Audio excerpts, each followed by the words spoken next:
2. The death of Zacharias. After an illness of several months, Zacharias died in July A.D. 12, when John was just past 18 years of age. This was a time of great embarrassment to John, since the Nazirite vow forbade contact with the dead, even in one's own family. Although John had endeavored to comply with the restrictions of his vow regarding contamination by the dead, he doubted that he had been wholly obedient to the requirements of the Nazirite order.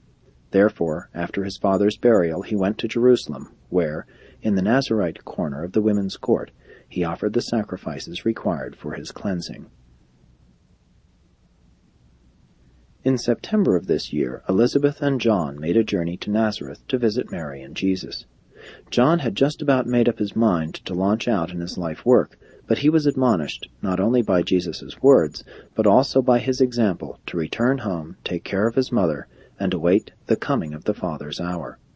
After bidding Jesus and Mary goodbye at the end of this enjoyable visit, John did not again see Jesus until the event of his baptism in the Jordan.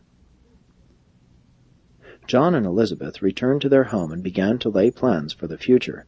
Since John refused to accept the priest's allowance due him from the temple funds, by the end of 2 years they had all but lost their home, so they decided to go south with the sheep herd. Accordingly, the summer that John was 20 years of age witnessed their removal to Hebron.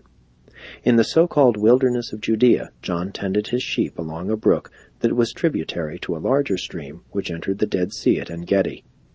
The En-Gedi colony included not only Nazirites of lifelong and time-period consecration, but numerous other ascetic herdsmen who congregated in this region with their herds and fraternized with the Nazirite Brotherhood.